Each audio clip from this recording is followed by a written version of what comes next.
That's the botanical.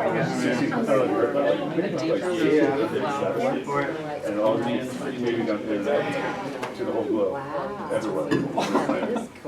And it'll take a year and a half to get them all. But then, I don't know, maybe we won't need contacts anymore. Matt. Oh, that'll be easy for me to remember. One thing is there's Matt Square. Mercola is saying 5G. Some of our that's actually. I would be surprised. Yeah. No,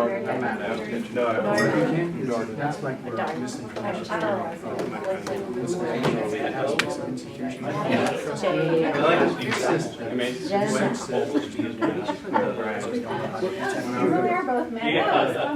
we might take a lecture. We don't, maybe that bad for you, but I didn't really know what. The last place we worked at, we had.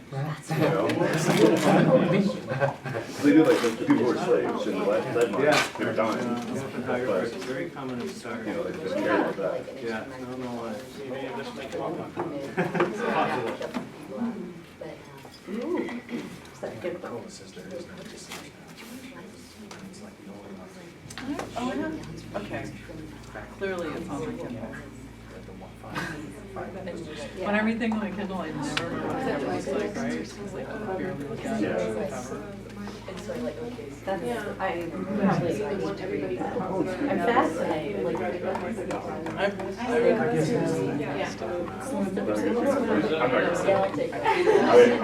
wanted to go years ago. You've read the whole thing. And then I read a book and I was like, Peter out too. yeah, I don't think. Maybe it looks like a Let's talk about what we're reading now. Let's talk about the book club. Peter could be, Peter have to be like a way high thing. Instead of like Oh, I know. Yeah, I know. Yeah. But he's great. Yes.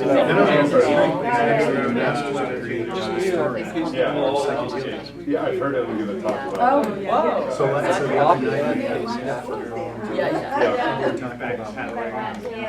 Yeah. Michael Paul. right. Basically, Wouldn't go there. He says his name is Tom or Matt? Tom. He could be a little. Yeah. Yeah. He's almost never not. All right, everyone. We're going to get started pretty soon here. Just waiting for a few more people. It's always hard to gauge how many are going to attend these meetings. I've been told to go by 50% of who RSVPs on Meetup. I think we're at about 50%. Last time I tried to gauge that, and if you were here last week, then you were crammed into a tiny room down there that was accommodated for 50%, but I'm pretty sure everyone showed up. So I'm sure more people will roll in. You obviously all experienced the mess that is parking in this location, but this is our location. If you're new to Southwest, welcome to the Portland Psychedelic Society group here. I am the lead organizer. My name is Evan, and I'm going to be doing the presentation today. As you all know, the presentation is on intention and how that pertains to the psychedelic experience. So I'm going to get started right now. Also, been instructed that before I start these, I should give a kind of introduction to Portland Psychedelic Society. We're a 501(c) nonprofit here in Portland that educates people about psychedelic use and how to be safe, how to reduce harm, and how to experience psychedelics in a productive and beneficial way that helps you and society. And also we'll be collecting donations throughout the meeting, but if you get a chance to towards the end, whatever this is worth to you, we're a volunteer-run organization. I volunteer. The only thing the money goes towards is the space and the conference that is held annually in October. And yes? I have a question. Please. I don't have any cash with me today. Is there another way to make a donation? If you want, next meeting, just Okay. maybe I supplement. didn't know if like online. Yeah, we or rent this something. space and it's monthly. Okay. And, yeah, thank you though, appreciate it. Oh, You should make a disclaimer about we could be a source of information and a source of relationships, but not a source. yep, that's where I'm going. That's where I'm going next. So next, also being the group meeting, I obviously state that No exchanges of services or substances are allowed within the perimeter and time frame of this meeting. So that's, obviously a given. We're purely educational, trying to unite people as a community to openly discuss, but not to, break the law and possibly risk their freedom. Unfortunately, this isn't Denver yet. So But I bet it's next. it's next. I voted for it. Fingers crossed, everyone knock and sign the petition. Yeah. So, let me get started here, and I'm sorry for shutting the view, remote doesn't work how it's supposed to, but, so that's the introduction. I went over the disclaimer, donations. So, first, I'd like everyone to close their eyes, to take a very deep breath. As I stated, this is a community, and I want everyone to feel safe and comfortable here. You're surrounded by people that are on the same journey as you, and I want everyone to be there for each other and support each other. So let's all take a big deep breath. Feel the room.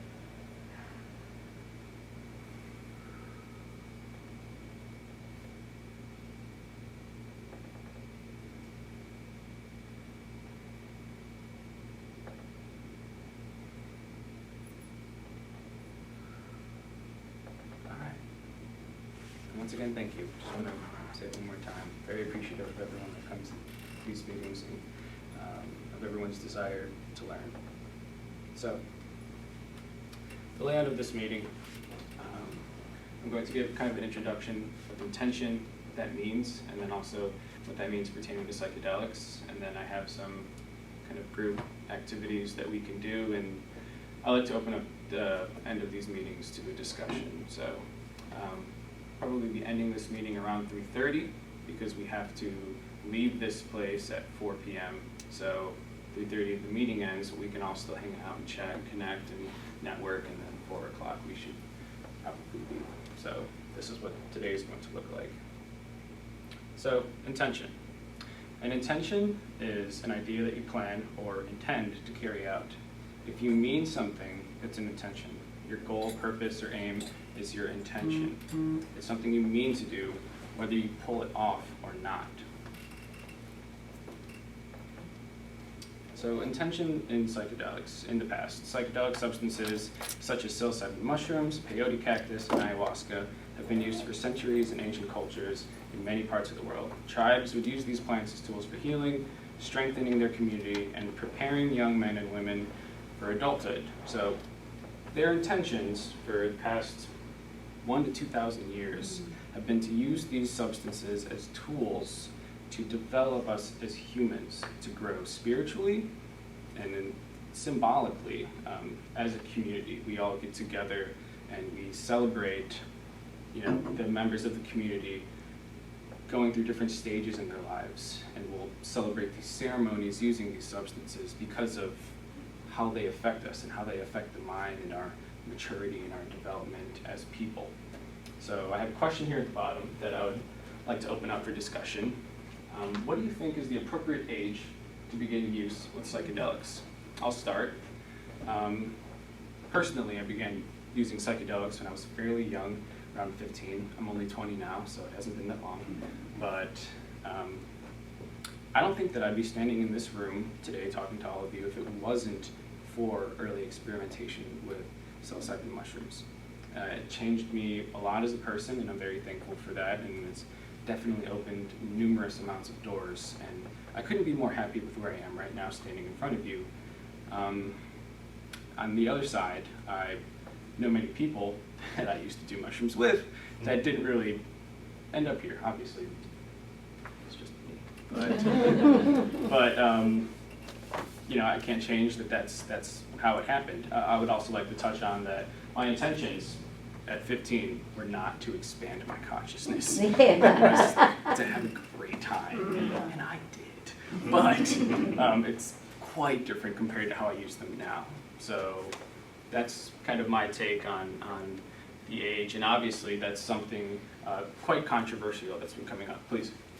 Do you consider yourself to have been traumatized or having some sort of stress that whatever you used helped? Of course. Yeah, absolutely. That's why you say you wouldn't be able to stand here now? I think it's kind of guided my life in a way that the meaning that the experiences implemented just felt so important that I felt like I should devote something back to them. I felt like I owed something to the mushrooms for changing me the way that they did. And obviously healing as well, giving me a different type of perspective to look on things that had happened earlier in my life, you know, childhood trauma that most everyone goes through in some form or another. Giving me the ability to perceive those experiences from other views, you know, and not just my own affected self. So, as I was saying, and thank you for your input. This is a controversy that's coming up, obviously in Denver with the legalization of psilocybin. I'm sure we could all imagine what the right side of the political spectrum is thinking as these things are coming up in the news. You know, what about, you know, driving? You know, there's going to be a bunch of mushroom crashes now. And what about the kids? They're going to be on mushrooms in high school. Blah blah blah blah. And you know, they're not wrong, but I think that it makes sense to be concerned with. You know, these things being legalized, it's definitely opening the doors to a much larger audience. And so, what do you all think? Please. One thought that I have is that, you know, like in the mid-20s when the prefrontal cortex integrates with the rest of the brain. And I know that, you know, after using that for a few years, you have some meat to throw into the grinder, as it were. And so I think, I mean, like, I don't know what it, you know, if scientists did some research about if it does influence the brain of even like a 12-year-old took any sort of psychoactive substance, what it would do for their developmental process. Of course.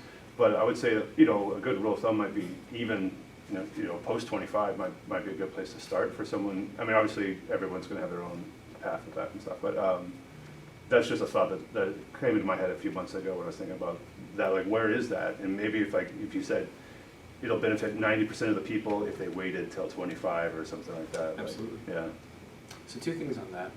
One, and I've thought that as well, and then I thought, well, there's no way that we're ever going to know how it's going to affect a 12-year-old because there's no way that ethical guidelines are going to be passed in that type of research study. No one's going to give the okay approval to start giving 12-year-olds mushrooms, and they shouldn't. Right. Right. So we shouldn't know. But I will say that traditionally in these ancient cultures, 15 to 18 has usually been the range that young men and women would take these substances in order to transfer like into a rite of passage. Exactly. Right. Exactly. Right. Yep, the villages and come the thing that together. we're doing by lumping everything all together, you know, heroin, I mean, that's one I probably will never try. But I've tried, you know, a handful of others, and I'm a mom, and do I want, you know, would I have wanted my children, you know, to try psychedelic, or my child when she was younger? Of course. And if she had, I would have dealt with it, you know, and so I totally get the controversy with what's age appropriate, but I think it's individual. I think it also has to do with the setting, though. It's one thing if a tribe sits there with the young people and it's a ceremony versus Right. la-di-da, I'll eat some mushrooms and oh my God, what's happening to me? Of course, You know? because there's that subconscious feeling in today that when you're on psychedelics, most people review what you're doing is wrong, which obviously, as you all know, doesn't make any sense when you're on psychedelics. Why could anyone be against this feeling and this experience? But yeah, just having the setting of a supportive group that one you've grown up with, it's literally your tribe, supports you on that journey. Well, and it seems that it's, like you said, the setting, it gets back to the intent. Yeah. The intent is who said rite of passage. It's, you're a grown-up now, and we're going to have this ceremony and celebrate that, and, you know, you'll be changed afterwards for a lot of reasons, apparently. Yeah, absolutely. Well, that's an interesting question, and I kind of almost want to go the other direction. And that, what is it like to not have that experience? You know, to be going through so much physiological, sociological, psychological, all this change, and to have no container for it. Of course, And that the container, our cultural container is separation and alienation and all this other stuff, and thank goddess there is this plant that's saying you're not separate. right, You are connected. And so, you know, in the paradigm of there's no such thing as a bad trip, you know, that's a blessing to have fallen into something like that than the other way. And I, too, played a lot with a lot of amazing experiences in those transition times, and all I do is see it as a blessing, and that had I not, I probably wouldn't be here either. You know? even the quote unquote bad trips. There isn't, yeah, and in my world, the bad trip is to believe I'm that separated. And, Of course, you know, but that walls are walls instead of, oh wait, there's a door. You know, so absolutely, yeah. I thank you. think that our adolescents are actually, I think this is a really tough time for them. And I was going to touch on that as well. Is that you know, the container that you're talking about has never been so complicated as it has been today. You know, you've never been able to talk to so many people in an instant on your fingertips and have that audience just in your pocket all the time. And I'll touch on that later, but thank you very much. There's another person I think was raising his hand. You talk about how we should not even consider the possibility, and we'll probably never know about what would happen with a 12-year-old on psychedelics, but what are we giving our 12-year-olds right now? Yeah, right. Absolutely. Like 3 months of research paid for by the pharmaceutical company that manufactured it, and we're okay with that, just like, here you go, Johnny, get fucked up on this Thorazine. Turn the dial, 6-year-olds. And to, like, I argue that to turn that up, to go the other way and have a therapy center where these teens, where these 12-year-olds are given microdoses and having them, especially people with kids with autism, giving them microdoses and having them get in touch with sensations and feelings and truths and a connection with other people and nature and all these things that like a conversation I was just recently having was like this whole rise in addiction and depression and anxiety is not necessarily all these people who are being born with these fucked up chemicals in their head, but are in fact possibly just empaths who are feeling the effects of what we're doing to this world. And so they are all rising up and being told that they have to process this out for us, and instead we're medicating them and telling them to stop. And so it's only getting worse, and I believe that a microdose or a proper trip supervised with a therapist would be beneficial to a vast majority of these kids who are not being properly diagnosed or treated. That's a beautiful perspective. Thank you very much. And I couldn't agree more. But as someone who is, you know, someone slightly aware of how the quote-unquote system works, especially you know, the federal pharmaceutical industry, I'm optimistic, but I'm also pessimistic. Everyone cross their fingers. Evan, would you get past a state or federal law? Some states you can be 18 to vote.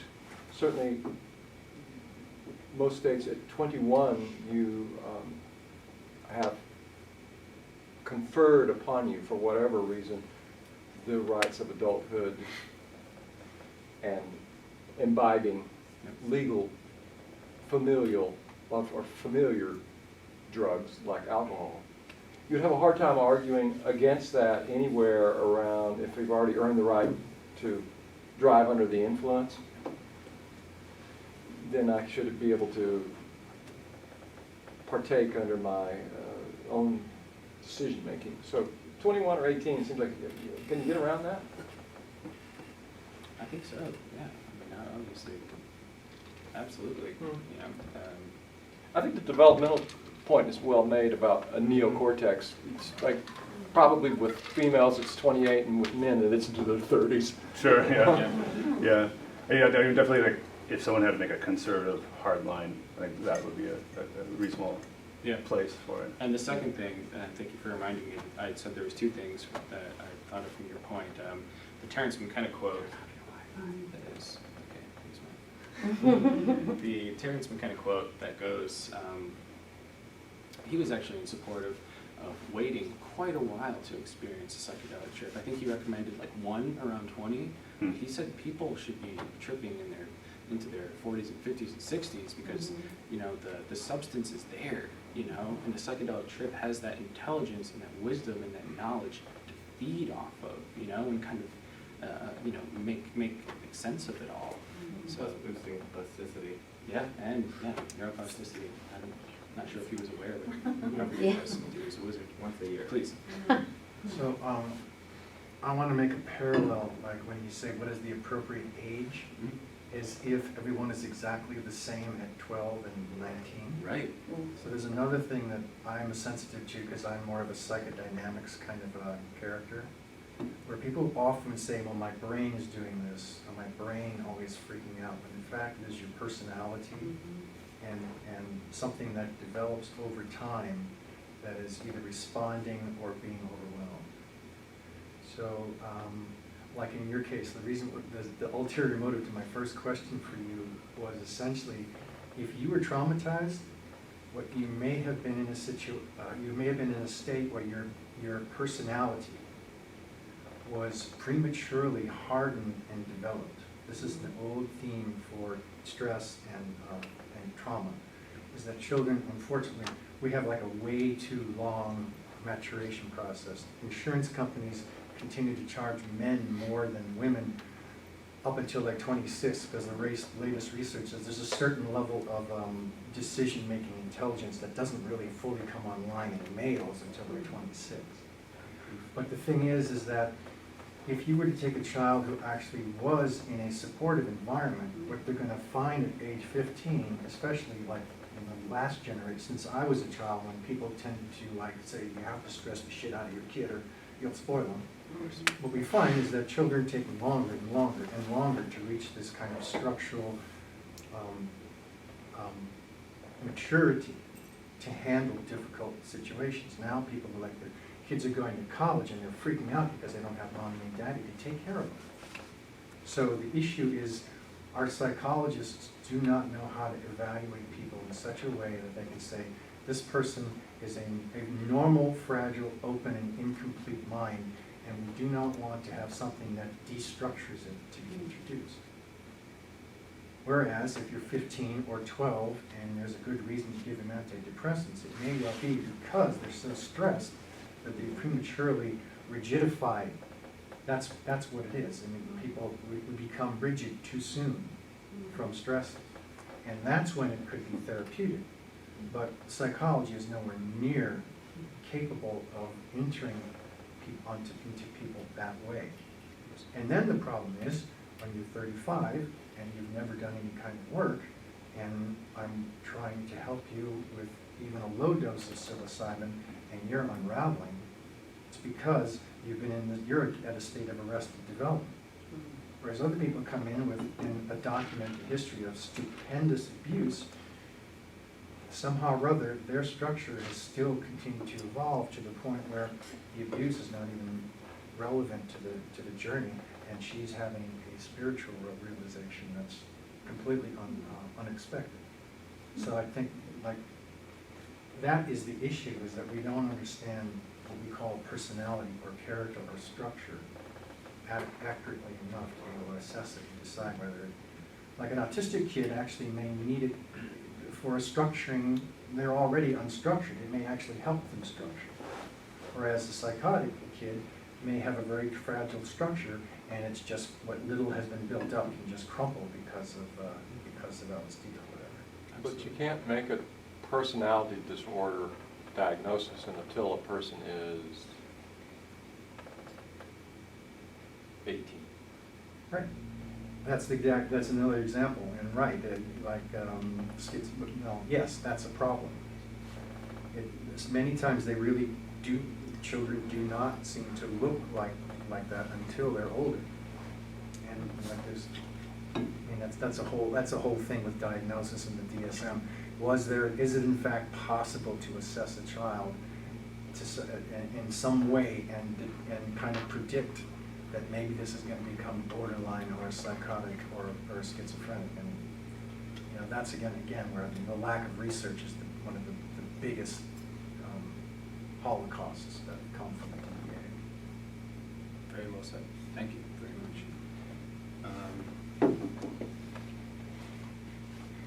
and I think that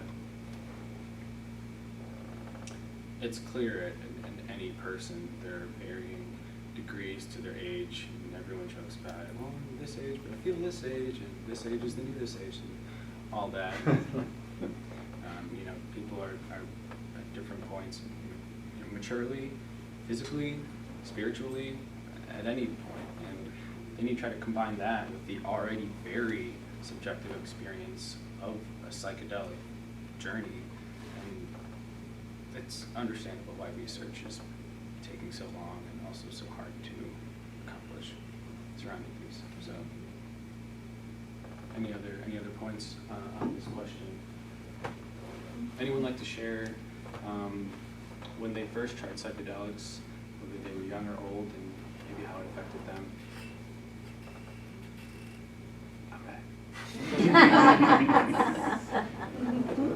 So here we have intention for the present. Just kidding, that's just a joke. But I think this is what the political right is worried about. You gotta fight for your right to party. Yeah, so we need to move away from this. This is not why people are doing psychedelics. I mean, the thing is that they are. You know, this is why. There's still a value in that, man. Exactly, Yeah. that dude.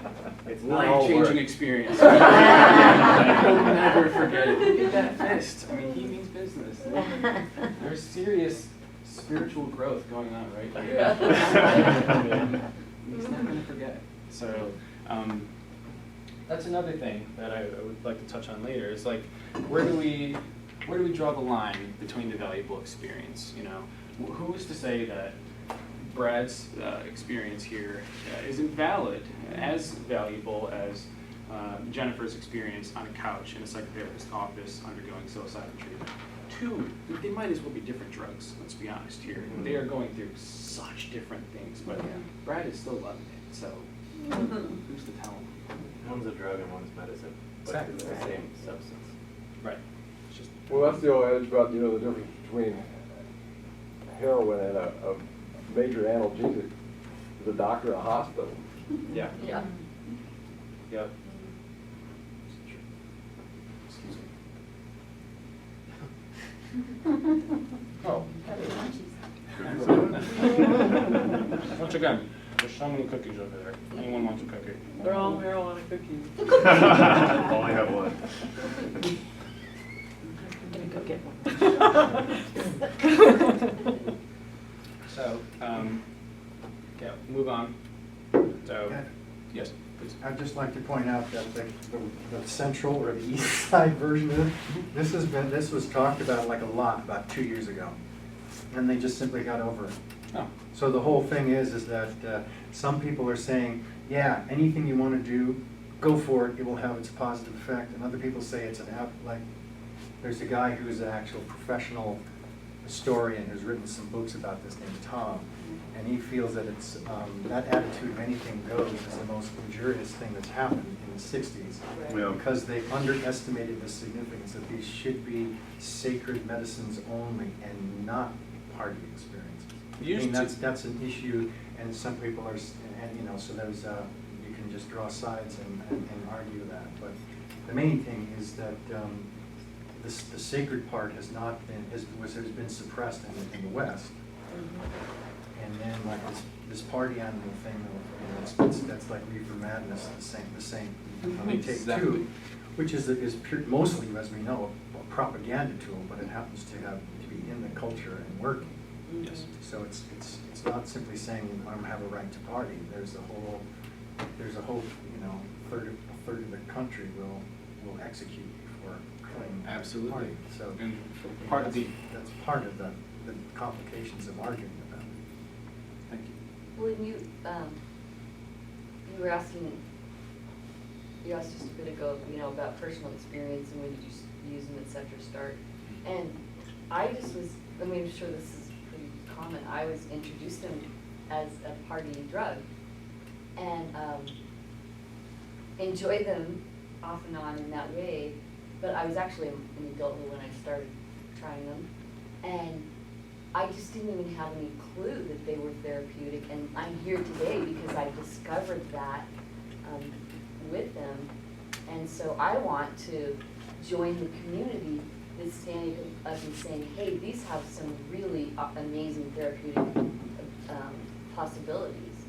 So when I heard that there was I'm kind of late to the party, but when I heard there was a group and we're, people getting together to say, hey, let's share I want to shout it out to as many people as I can. Hey, I've had great therapeutic results with this, so that's why we're here, basically, right? Absolutely. Thank you. Yeah. And yeah, I can't help but kind of infer that, I mean, if you take the setting of a ancient shamanic celebration involving a sacrament, like ayahuasca mushrooms, and there's ritualistic dancing, and there's drums, and there's lots of sweating. It's what they're doing, Yeah. You talk to anyone that went to a dad show in the 70s or 80s, and it was about the experience. And, it's okay country rock and roll music, but it's about the experience of taking one of these medicines and going and joining a bunch of people and having a good time and being a part of this collective community, that kind of does it, using the example of Grateful Dead, like a ritual, tradition, and a ritual. And yeah. And on a personal level, having your mind blown. Exactly. Right, which doesn't happen from anything else except for some really intense holotropic breath work, which the kids don't do too much. Yes. So. Well, there are other ways you can talk about it. Yeah, there are, but as far as like the mushroom experience, it's a gateway that brought a lot of us here, that I feel like it's almost hypocritical. No, it is hypocritical of us to say anything otherwise than that it should be accessible to kids without them looking at felony charges for having an ounce in their car, so. Harm reduction. Yeah, totally. And education, which is harm reduction, Right. That's the most fundamental part, I think. Mm-hmm. And to touch on what you had mentioned about what happened in the 60s, for example, with the reefer madness, and then there was this whole... That was a 30s film, by the way. Yeah, 38. Yeah. So I'm referencing more towards the turn on, tune in, drop out, right? If you were at the OPS dinner benefit in March, I believe it was March 5th, the director of the MAPS organization from Canada, Mark Hayden, came and gave a speech and referenced that period of time and how it affected the society of the United States, which eventually led to the criminalization of all these substances that we're talking about today. He mentioned that and said that Tim O'Leary had the wrong idea. I mean, kudos to him for trying to spread it, like everywhere, but to drop out of society is not what the tribes had in mind in the past.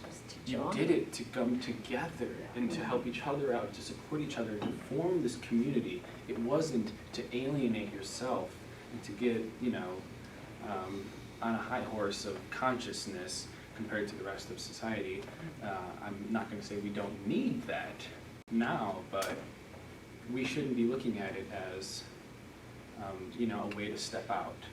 But the whole thing with psychedelics is there isn't an in and out. That's such a binary way of looking at it. And in the 60s, when if you jumped in, that pretty much was like suicide for a male, And so that either or is... Jumped in, suicide, say that? Well, okay, so in the 60s when all these people were being drafted, right? Oh, right. So to be in was pretty much to, commit suicide. Yep. And so out was sort of like survival. And that's what makes us crazy, is when we think that there's this either or. That's that thing, so that I think that's not a fair vocabulary. If we're going to use the word psychedelics, then I think using this in or out thing isn't going to work. I think you meant drop out of the mainstream. Right. And into the underground, Yeah. basically. So it wasn't necessarily a separation. That's my take on it. Yeah, it was an attempt at evolution. Right? Right. Right. And Which is what we're doing again. what he's trying to... We're not giving up. To capture, right, what you're talking about. You can't wrap the psychedelic experience up in an analogy. Okay, you can't. There's not a funny phrase for it. Turn on, tune and drop out. It didn't work because it's not going to convince anyone, and there shouldn't be a sentence to convince anyone. There never is going to be. That's another thing Terrence said, was that, you know, there's this realm of consciousness that's outside the boundaries of language. It's just hard as hell to talk about because it's out there, you know, and we're trying to use the English language to define it. I think I'm going to skip, since we're talking about this, this quote by Carlos Castaneda. You probably can't see it because of the borders, but in the universe there is an immeasurable, indescribable force which shamans call intent, and absolutely everything that exists in the entire cosmos is attached to intent by a connecting link. Kind of what we're describing here, because if you take a psychedelic, you get a little glimpse of it, or a glimpse of the whole thing, right? And you come back and you are surrounded by people that have never seen it and you feel alienated. But that needs to change, so we'll go back and we will discuss intentions for psychedelic use in the present. So psychedelics such as LSD and mushrooms have been used therapeutically and recreationally in the West since the 1950s. As of 2012, research is being conducted all over the world in prestigious universities such as Johns Hopkins, NYU, and the Imperial College of London. It's only 3, but there's about, I think, more than 20 of them now that are doing research on this, which is incredible. Alternative treatments for mental illnesses such as PTSD, depression, anxiety, even Alzheimer's are being developed by researchers and are proving extremely effective compared to our current pharmaceutical treatments.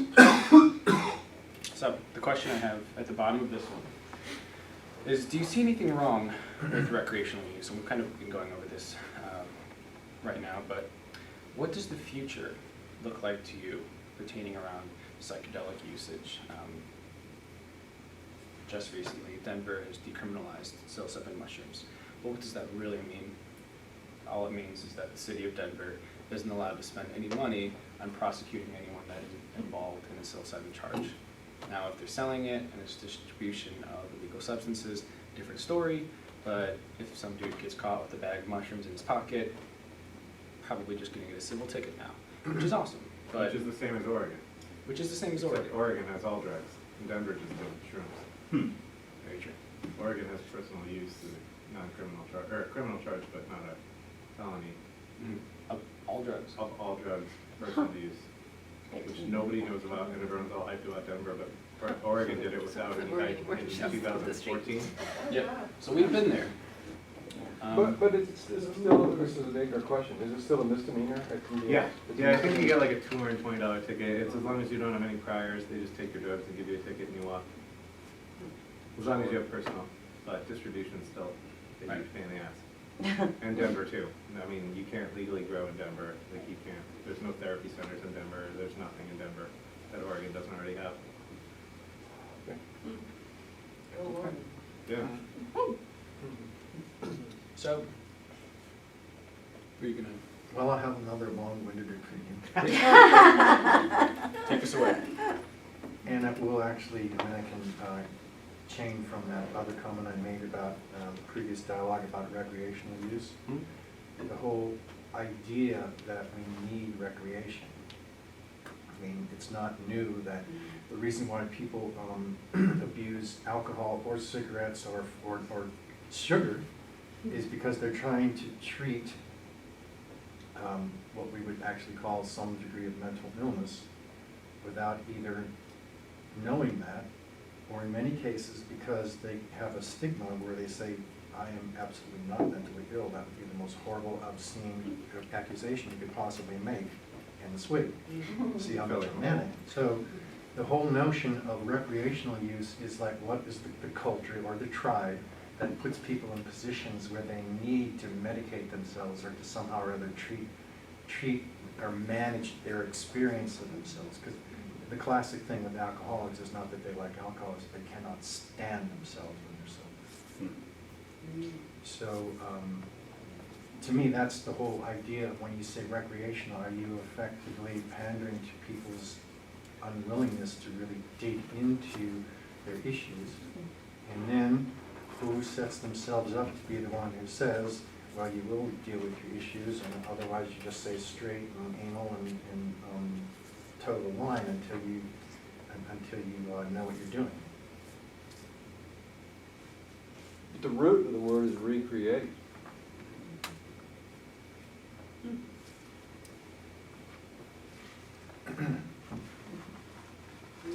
That's an I like that.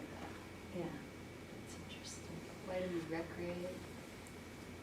Is that, you know, you're talking about creating the same thing over and over, recreate, Right. or change, or, that sparks that in my mind when you say that.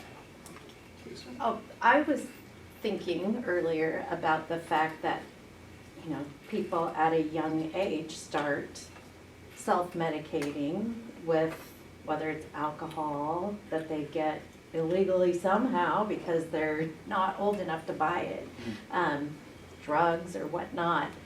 And it's unfortunate that it all has to do with coping because we have traumas as we're growing up, small ones, big ones, whatnot. And so that's the beginning of addiction. They're not able to cope, so they start self-medicating because that's the only way they can stand to live. And then that becomes a long-term problem for a lot of people. But what's interesting is my the first time I heard about psychedelics as medicinal and through maybe a guided journey was through one of my daughter's friends, and he has had lifelong issues with mental illness, really struggled badly. And so I went out with them one evening, this was a couple of years ago, 2 or 3 years ago, and he was doing super well, and he had intent behind 3 different journeys with somebody. He went into his past, he was in the present, and then he went into his future. And it carried him for a really long time. He's kind of struggling again right now, but he had been on several medications all throughout his life and trying to deal with this stuff. And I heard it said at another meeting that somebody was able to make progress in, you know, a matter of months that it would have taken years and years and years with the use of these medicines. And then the other one where the guy from OHSU was talking about what happens to your brain and how it all works. It makes sense to me that why don't we, you know, have these as medicines and be able to demonstrate the value. And it's unfortunate that, I mean, I know there's a lot of trials, you know, in the works, and I hope that comes about, because if that stigma could be removed, then great. And yeah, my daughter's like, yeah, I want to do mushrooms again. She's done them before, and I haven't, and it's, you know, I'm on an antidepressant. I've been on one for years, and I'm here because I'd like to get off it. And if this is something that could, you know, do that for me, I'm all for trying it. She had been on an antidepressant when she was in her teens, and she's worked really hard at just, you know, living a clean life as far as, you know, she's vegetarian, she's in love with rock climbing. It's something that helps her brain think and solve problems, and it's meditative for her. And she said that, you know, when she goes camping, she likes to do mushrooms. Doesn't do it very often, but she finds this experience very healing. And so it's too bad that there's this stigma around it. And as far as recreational, I mean, she's doing that recreationally, but it gets back to that no bad trips thing, because she's obviously getting something out of it. She's become very grounded in a lot of ways. Yeah, which takes us back to Brad. You Right. know, it's like, how do you define that healing experience? I mean, look at that guy. But I mean, people get wasted every day Exactly. because it's legal. Yep.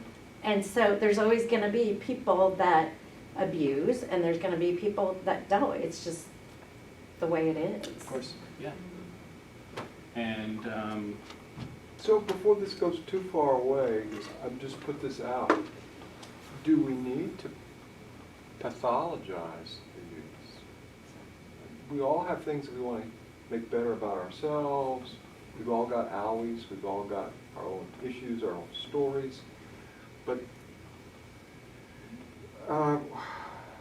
in a private psychiatric hospital where I was a fresh out of school technician. I remember in 1974 a psychiatrist explaining the use of psychotropic medications for a 12, 13, 14-year-old population that was having, in those days there was a lot more, take this 3 times a day, you'll feel better, kind of magic bullet pill. But he also pointed out that children that are otherwise healthy, normal, and functioning, as hopefully some of us in this room are, like to get on a merry-go-round to feel dizzy, to create disequilibrium, to help them feel a different state than normal waking state, and then return to a normal waking state. Right.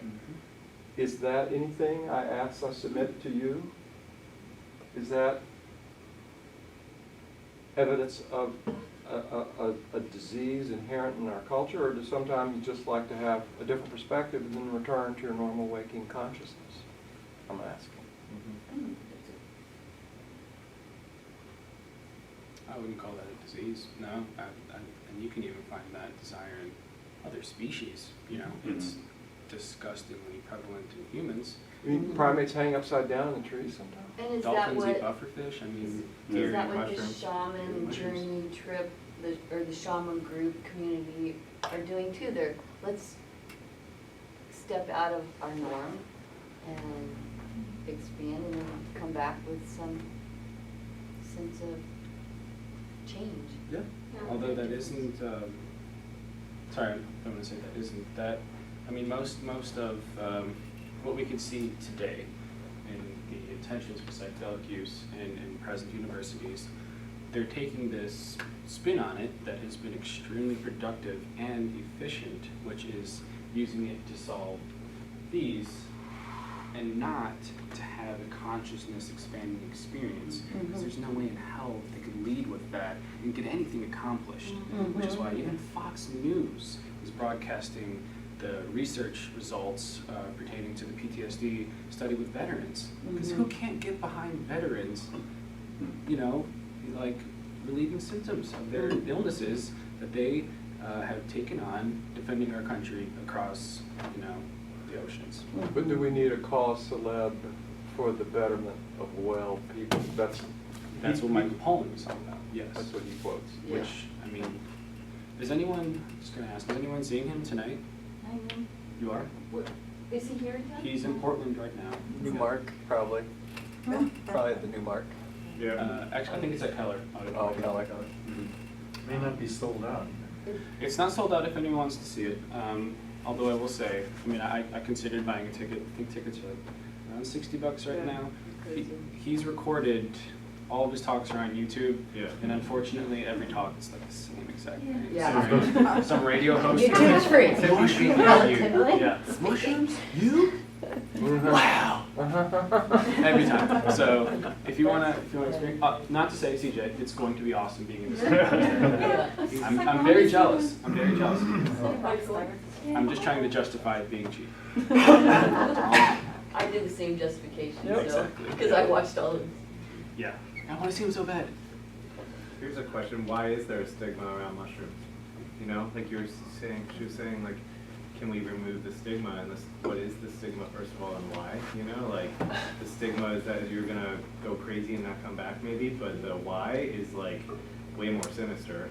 I mean, it seems to be pretty apparently related to any free-thinking, anti-establishment thoughts that might come back with you from your wisdom journey, and that's what they don't want, you know?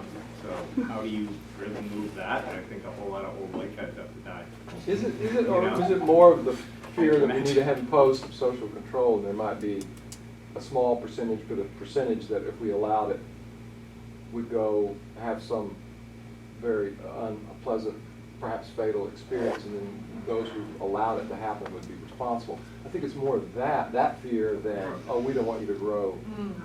For me, what I'm hearing when I'm listening to this is the same thing as that Adam and Eve story with eat an apple thing, and I'm sitting here and I notice I'm having anger. It's like, wow, that's that same thing, you know, that bite of knowledge and, oh my God, and, you know, that whole shame around, you know, nudity and I'm just like, rawr, you know, like bullshit. What if we become adults instead of still these little kids and we've got this godfather thing? That's And the fear of danger, like Yeah. related to alcohol, tobacco, Firearm! all the other pharmaceuticals, Yep. like, Yep. we're afraid of like, what, like 60 dumb people, like, taking too much and doing something bad, like, as opposed, well, how many died today? From Yeah, because alcohol of and cigarettes. and nicotine and all. But these also things. those commercials, I mean, when you talk about, yeah, the fear of death, you know, so somebody dies and, well, all those commercials for every drug say you can die. On TV, right? Yeah.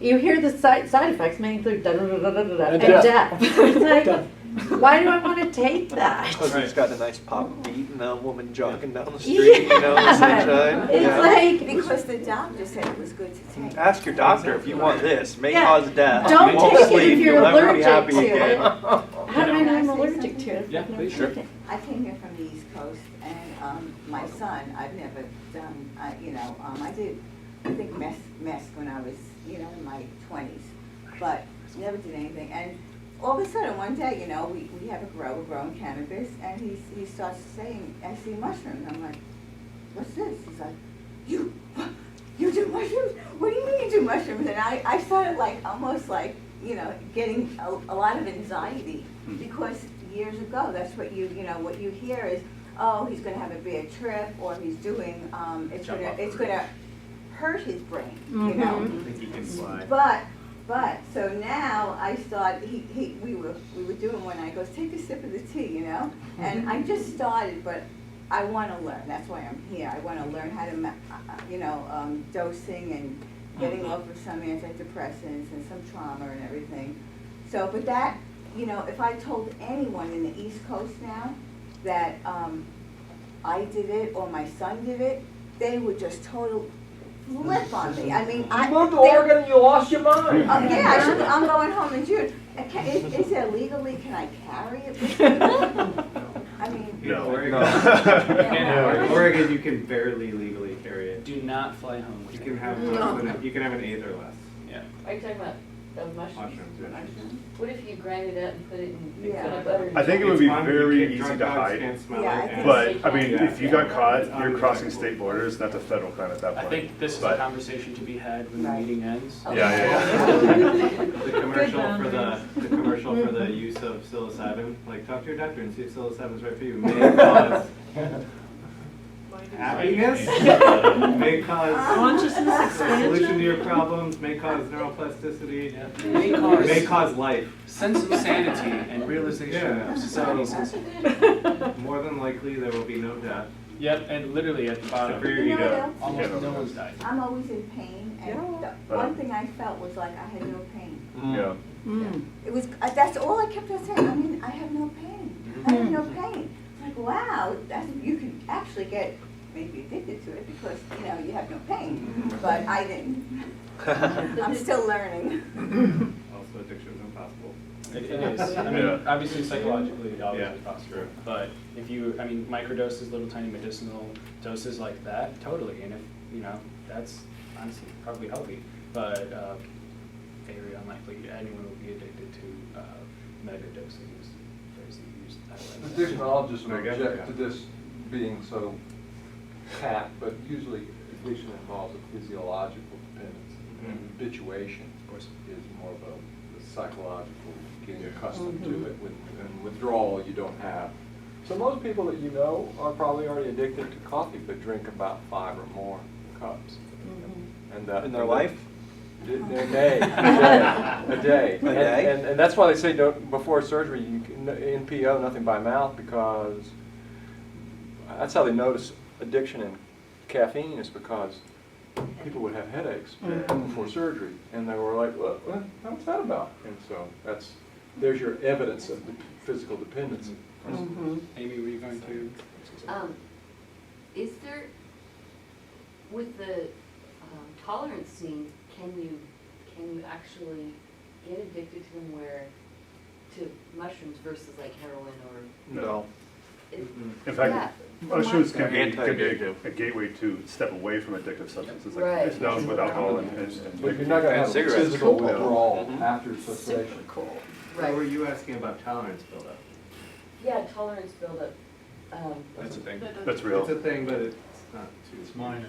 Yeah. okay, It's like if you took a trip one day, you'd have to take twice as many mushrooms the next day. yeah, yeah. But then, like, I don't know, you give it a Couple week or 3 days, and then Right, your so tolerance is right back. Yeah. What's And that's the the thing that's half-life in our system on psilocybin? Anybody know the answer? Yeah. The total I'd say trip 2 days. Time is like 6 hours. Yeah, but How residual, long like is it in my, taking? in blood, urine, And blood. You can, hair. if you use, Oh. if you're, whoever is gonna spend, perform an expensive test on you, Okay. they can detect that you've used MDMA or psilocybin for up to 2 weeks. 2 weeks. So you have to go something like 3 weeks to be sure, but. To pass a whiz quiz. The typical, but the typical, That the answers your typical question. suite It of does.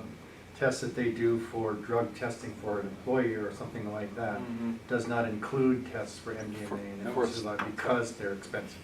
They are extremely Well, the thing that ticks me off is to all of this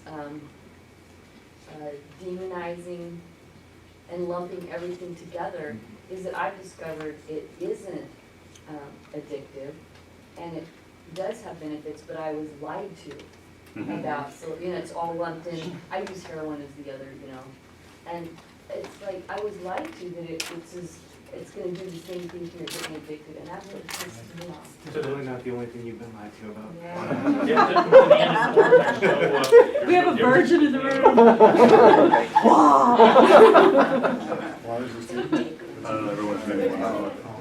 Yeah. Oh, I was gonna say, to the uninformed, there's no difference between heroin and mushrooms or course. cannabis. You hear drug, and what comes to mind is Exactly. what's illegal, not Illicit. what's in your coffee You cup, think Yeah. illicit. or what's in your Yeah. orange pill bottle with the Or doctor's name. on it. cheeseburgers. Or cheeseburgers. Yeah. Anything. Thank you. So I have extra sodium with that. we'll move off from this one. So the group activity that we have, that we're passing around pieces of paper for right Okay, now. good.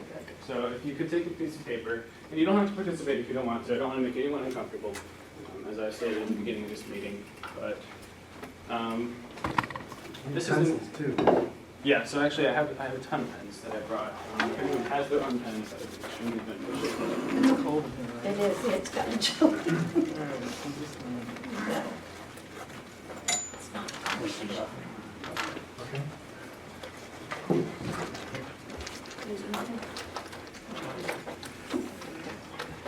So I don't know. These nice, you want them back, right? they are pretty nice pens. I would enjoy getting them back. Yes. Thank you. I'll take one too.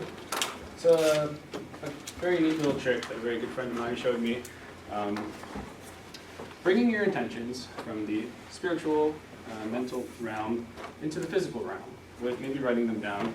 They don't even have to be pertaining to psychedelics. I just thought this would be neat to do as a little community on the southwest side. Write down some intentions, and Can I turn on the light? yeah, sorry about that. Absolutely. That's Actually, you know what? Yeah, you said you We're had- pretty close to the end of the presentation. I'll just. Do you have let more them- pens or you hand them Oh, out? yay, natural light.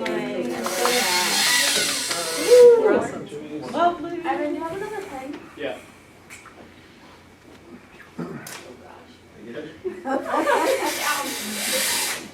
Yep. We get to enjoy the view.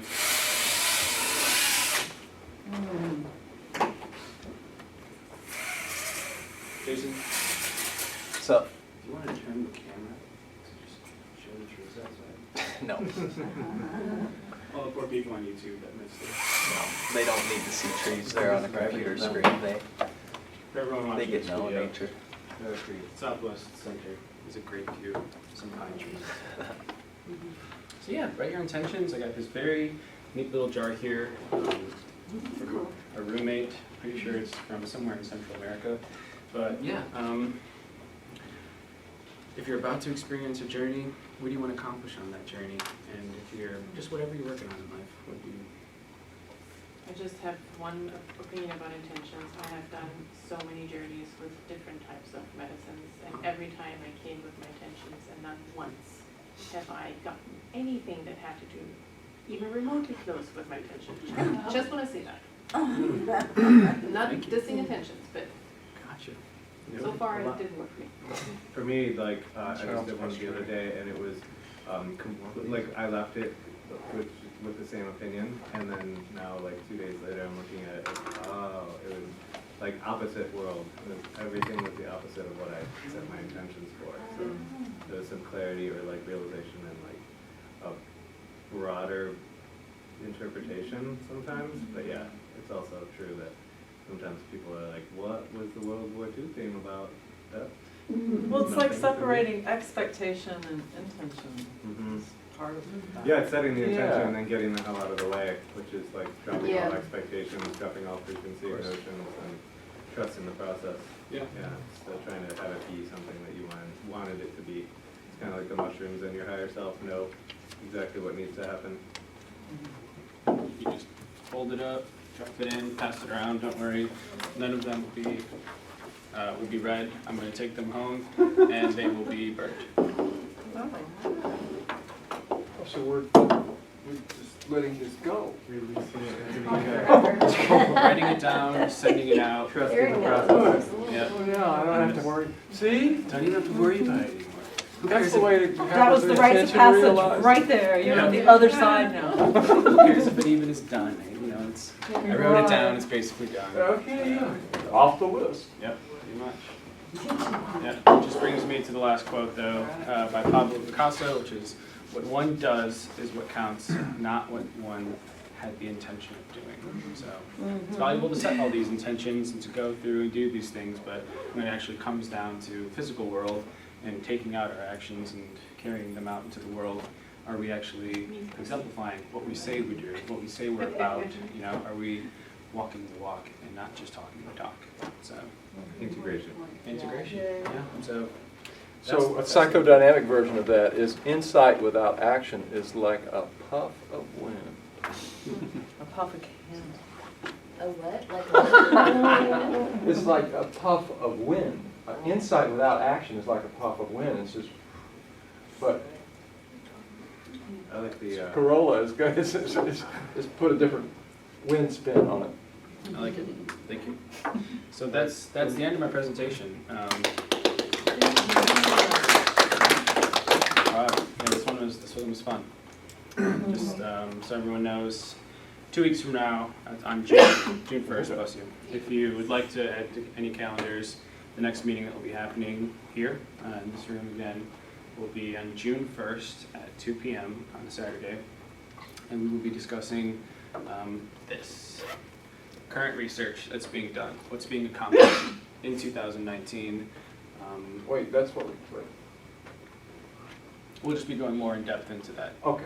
Breaking it down, case studies, study by study. I'll be compiling a list of every university that's doing something with psychedelics. We'll be speaking and discussing what are they trying to accomplish, what do we think about what they're accomplishing, and then we'll be discussing some of the results of successful studies. Diving into the works of Roland Griffiths, Dr. Robin Carhart Harris, even What's the guy that's supervising Harris? supervising Harris. I don't quite remember. He was the one that's like the drug czar in the UK, and they threw him out because he said, he was saying, hey, we need to stop making something. Exactly. He's the one that created the graphs showing psilocybin with no addiction and no side effects. Yeah, he compared all these psychedelic drugs to all the other drugs out there and showed that psychedelics are always on the safest and least addictive ends of the spectrum, even though in culture we freak out. Please.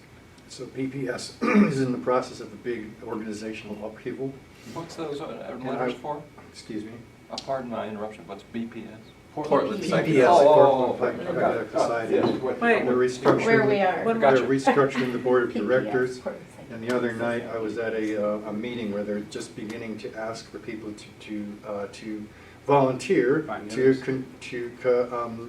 coordinate volunteers.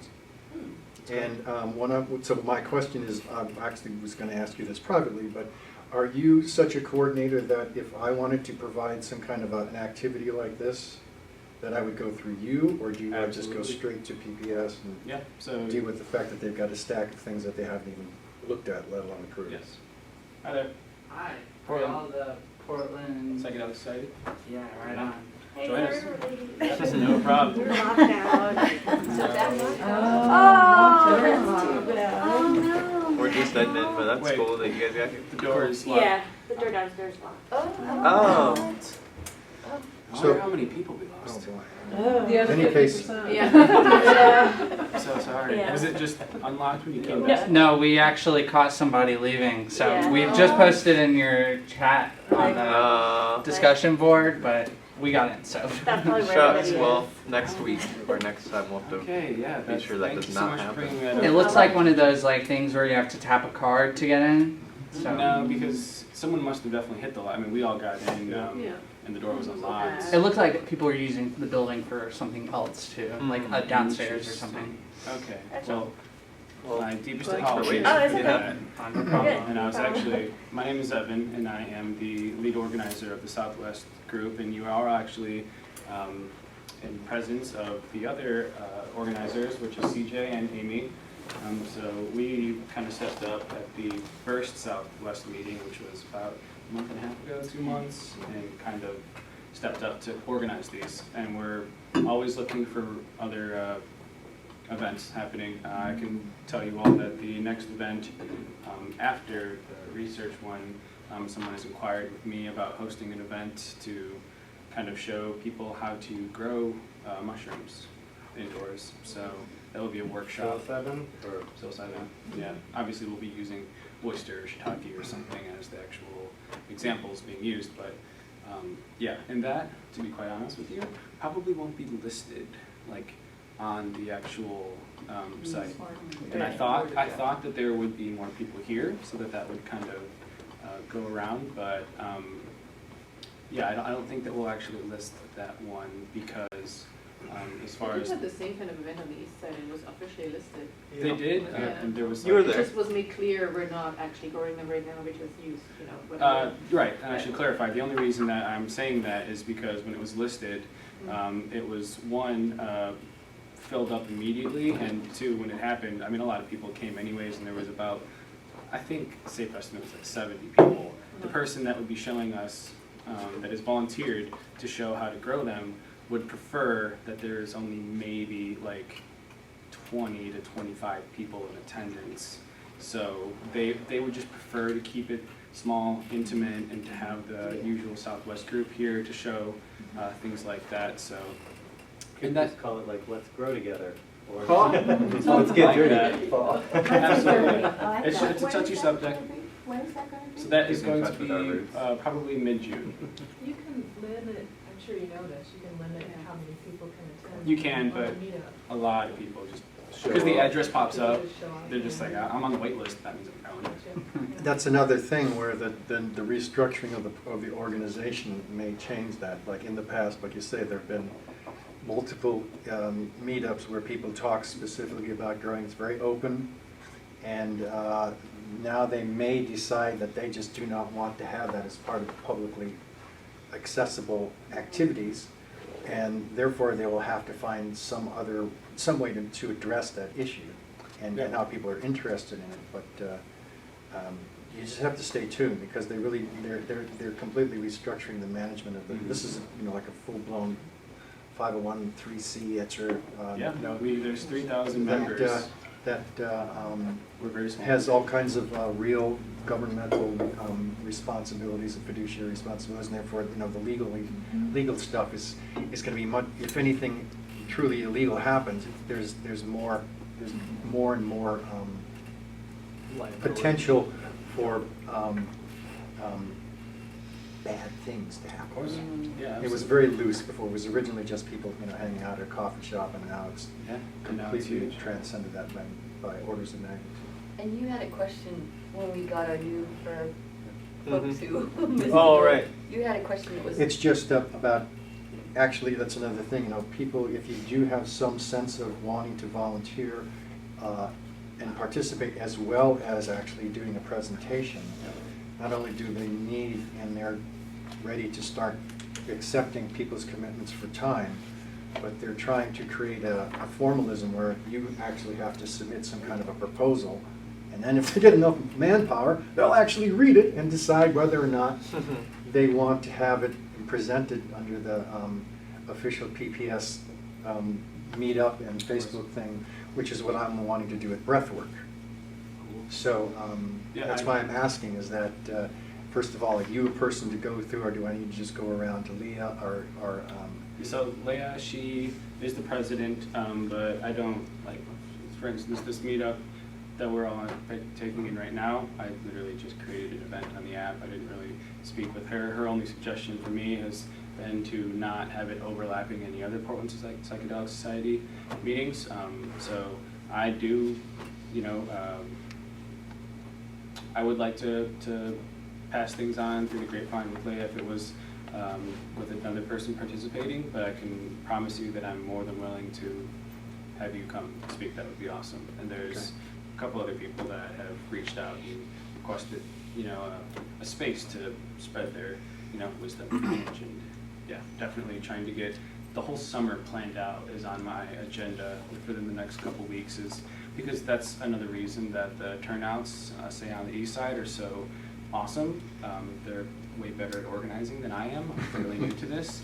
And they get their meetups up like a month in advance. You all know this was up on Tuesday. Right. And you all made it, which thank you. But this, I apologize for that. I need to plan further ahead. So within the next couple weeks, I will hopefully have all the Southwest events, hopefully till around August. So we can all fit it into our schedule accordingly and take the time off if needed or all that jazz. How long would a breathwork workshop, what would that look like? Because I'm really interested. Here we go.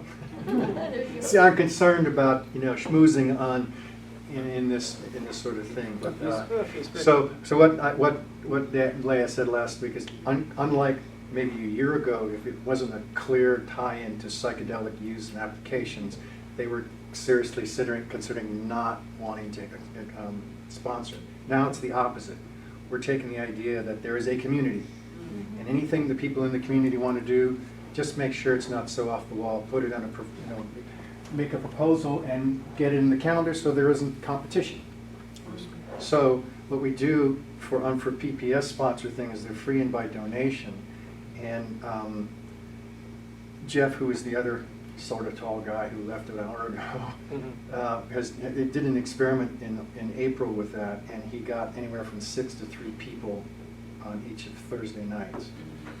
So on one hand, there's this clear rising interest in use of breath work, and on the other hand, there's not that many people who showed up. So what I'm doing is specifically wanting to employ it for my work as a supportive of Jane Latimer, who is a trauma therapist, and he's actually one of the more prominent presenters. Yeah, and if you are interested in her work. So the question would be, I can take up 2 hours of your time. I can take up 9 hours of your time. I'll have to figure out and also it's not just a one-shot deal. So like the ongoing work would probably be something where it would have to be a compensated kind of 2 to 4 hour activities.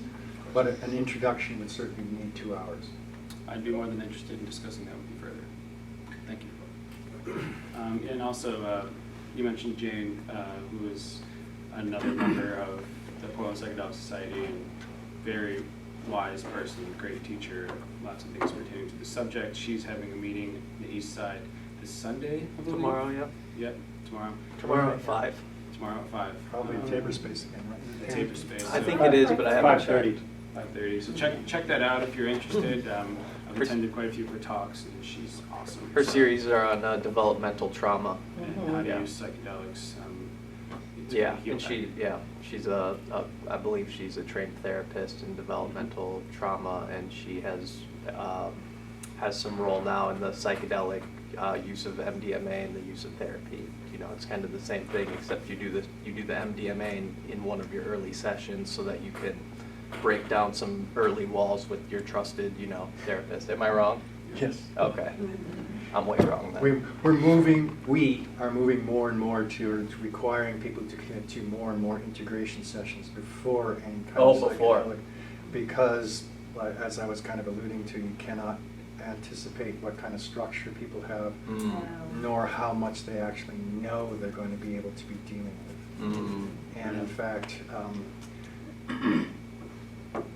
it's a problem. People will have a huge awakening, have a wonderful experience, and a week later they've forgotten it all. And that's because your structure is not permeable enough. So the integration is actually the real transformative work, and the medicines are simply a tool to get the things rolling. So these meetings are essentially introductions to people and suggestions as to what the work could be. And we would hope to eventually have some like a work group that just meets, but so far they're kind of drop-ins. And it is 5:30 tomorrow at Tabor Space on 54th and Belmont. Yep.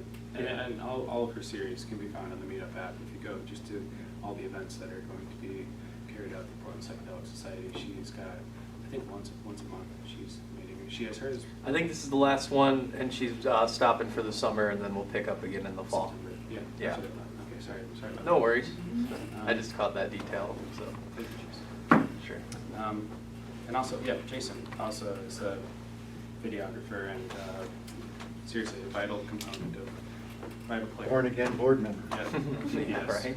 Yeah. So I can't die. thank you, Jason, for Thank you. getting this to other people who possibly have been locked out of the building.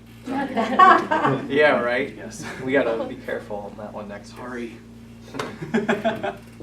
So, yeah, any other points that would like to be brought up to the entire group before we kind of break off and wrap up here? Any other?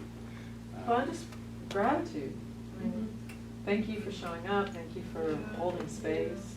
Yes. This is an exciting time that we're actually in like a public building, that there is a nonprofit, holding something that's sacred.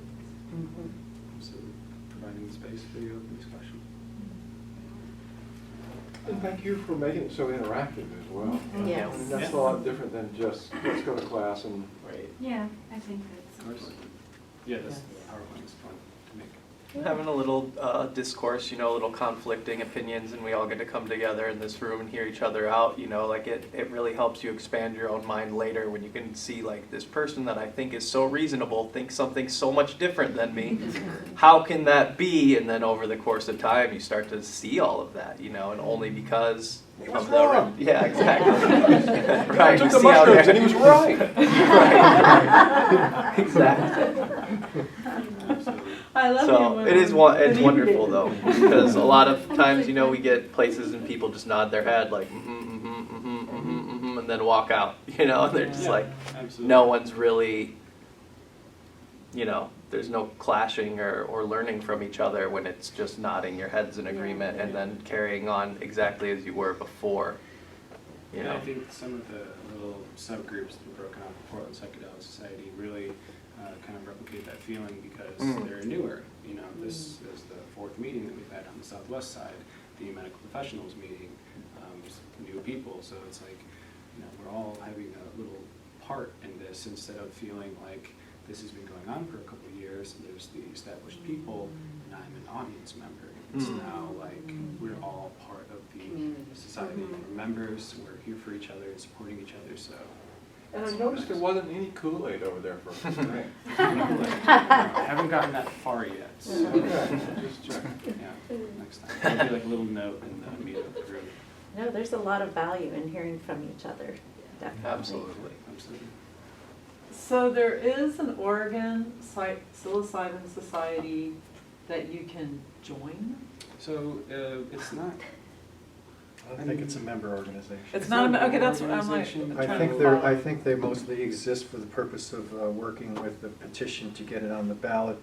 And they've actually got like a splinter group, and can't tell whether it's just somebody who's disgruntled or whether it's actually like a false flag where people are going out there and presenting it in such a way that people will say, these people, I definitely will vote against that thing if it gets on the ballot. Oh, really? There is a second weird thing, but anyway, that one is by two therapists who know how to do the proper